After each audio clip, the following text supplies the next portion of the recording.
이사야 48장 12절에서 22절 말씀입니다.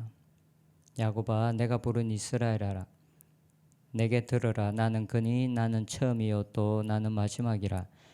과연 내 손이 땅의 기초를 정하였고 내 오른손이 하늘을 폈나니 내가 그들을 부르면 그것들이 일제히 서느니라. 너희는 다 모여 들으라. 나 여호와가 사랑하는 자는 나의 기뻐하는 뜻을 바벨론에 행하리니 그의 팔이 갈대아 인에게 임할 것이라. 그들 중에 누가 이 일들을 알게 하였느냐? 나 곧 내가 말하였고 또 내가 그를 부르며 그를 인도하였나니 그 길이 형통하리라. 너희는 내게 가까이 나와 이것을 들으라. 내가 처음부터 비밀이 말하지 아니하였나니 그것이 있을 때부터 내가 거기 있었노라 하였느니라. 이제는 주 여호와께서 나와 그의 영을 보내셨느니라. 너희의 구속자시오 이스라엘의 거룩하신 이이신 여호와께서 이르시되 나는 내게 유익하도록 가르치고 너를 마땅히 행한 길로 인도하는 내 하나님 여호와라.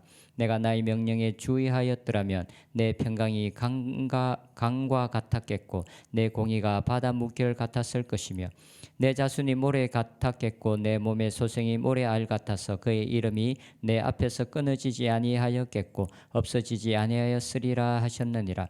너희는 바빌론에서 나와서 갈대아인을 피하고 즐거운 소리로 이를 알게 하여 들려주며 땅 끝까지 반포하여 이르기를 여호와께서 그의 종 야곱을 구속하셨다 하라. 여호와께서 그들을 사막으로 통과하게 하시던 때에 그들이 목마르지 아니하게 하시되 그들을 위하여 바위 위에서 물이 흘러나게 하시며 바위를 쪼개사 물이 솟아나게 하셨느니라. 여호와께서 말씀하시되 악인에게는 평강이 없다 하셨느니라.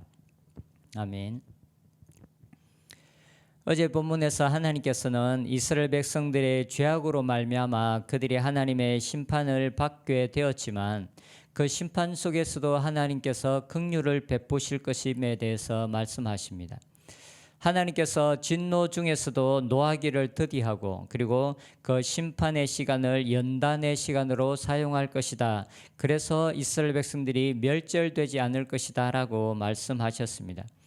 어제 본문 9절 10절에 보면 내 이름을 위하여 내가 노하기를 더디할 것이며 내 영광을 위하여 내가 참고 너를 멸절하지 아니하리라. 보라 내가 너를 연단하였으나 은처럼 하지 아니하고 너를 고난의 풀무불에서 택하였노라. 이스라엘 백성들의 죄악으로 말미암아 하나님의 심판을 샀지만 하나님께서 노하기를 더디하시고 그리고 참으심으로 이스라엘 백성 전체가 멸망하지는 않았다라고 말씀하십니다. 그리고 이제 오늘 본문에서는 다시 이스라엘 백성들을 구원하는 일에 말씀에 초점이 맞추어지고 있습니다. 오늘 본문 12절에서 16절까지는 이스라엘 백성들의 구원에 있어서 필수적인 요소인 바벨론의 멸망을 다루고 있습니다. 바벨론 제국은 BC 539년에 페르시아에 의해서 멸망합니다.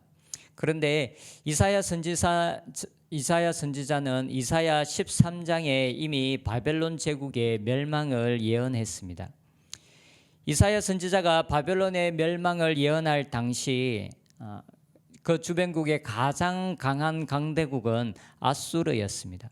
그리고 그 당시 바벨론이라는 나라는 아수르의 속국처럼 지내고 있었습니다. 하지만 이사야는 바벨론이 멸망하기 전 한 150년쯤에 바벨론의 멸망을 예언했습니다. 그리고 이 당시 때는 이사야가 바벨론의 멸망을 예언할 이 당시 때는 페르시아라는 나라는 아직 그 이름조차도 알려져 있지 않은 때였습니다. 하지만 모든 역사를 주관하시는 하나님께서 그 모든 일들을 아시고 선지자를 통해서 그 일이 일어날 것에 대해서 예언하셨습니다. 그리고 이제 실제로 하나님께서 선지자를 통해서 예언한 대로 바벨론의 멸망을 다시 선포하고 있습니다. 그러면서 하나님께서 말씀하십니다. 역사의 어떤 신들 중에서 이렇게 먼 미래의 일들에 대해서 예언하고 그리고 그 일들이 성취된 적이 있느냐? 오직 나 여호와만이 그러한 일들을 행할 수 있다라고 말씀하십니다. 오늘 보면 14절에서 16절에 보면 너희는 다 모여들어라. 나 여호와가 사랑하는 자는 나의 기뻐하는 뜻을 바벨론에 행하리니 그의 팔이 갈대아인에게 임할 것이라. 그들 중에 누가 이 일들을 알게 하였느냐? 나 곧 내가 말하였고 또 내가 그를 부르며 그를 인도하였나니 그 길이 형통하리라. 너는 내게 가까이 나와 이것을 들으라. 내가 처음부터 비밀이 말하지 아니하였나니 그것을 있을 때부터 내가 거기에 있었노라.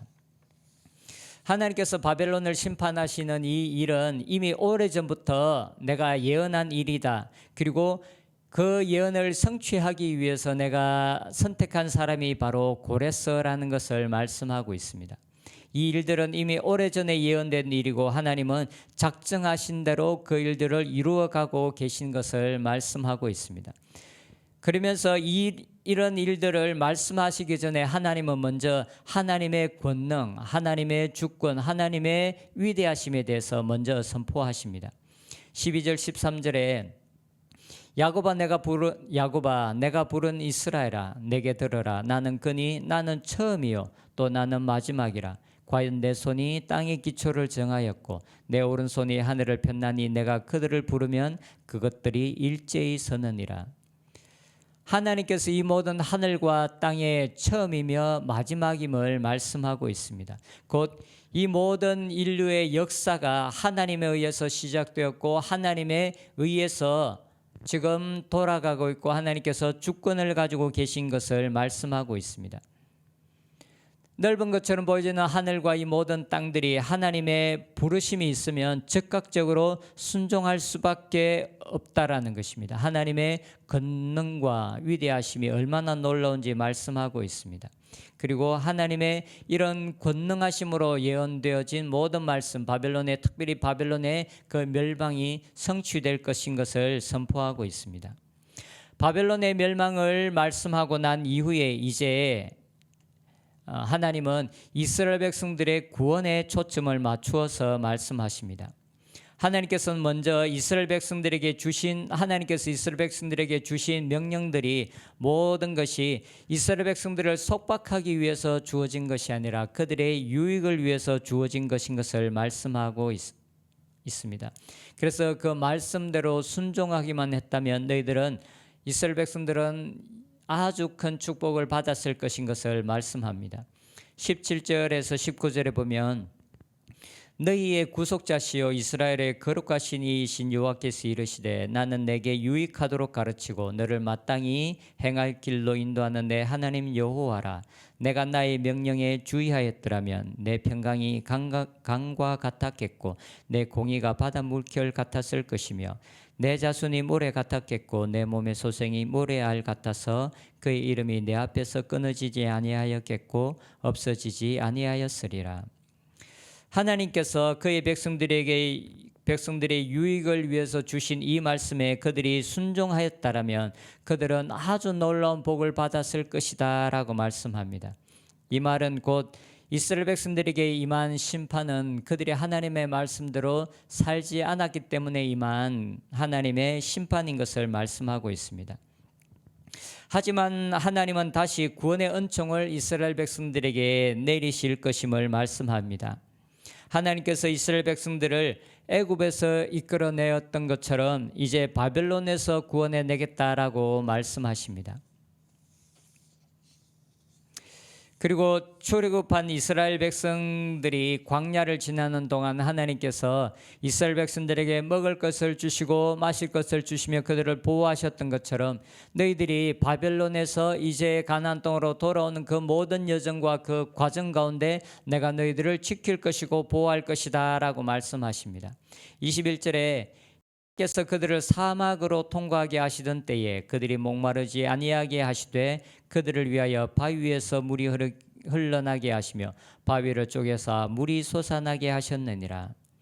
예전에 하나님께서 어떻게 이스라엘 백성들을 돌보시고 그 광야의 40년 기간을 그들의 삶을 책임져 주셨던 것을 말씀하시면서 하나님께서 그처럼 이제 내가 너희들을 돌보아 주겠다. 그때처럼 내가 너희들을 지켜주겠다라고 말씀하십니다.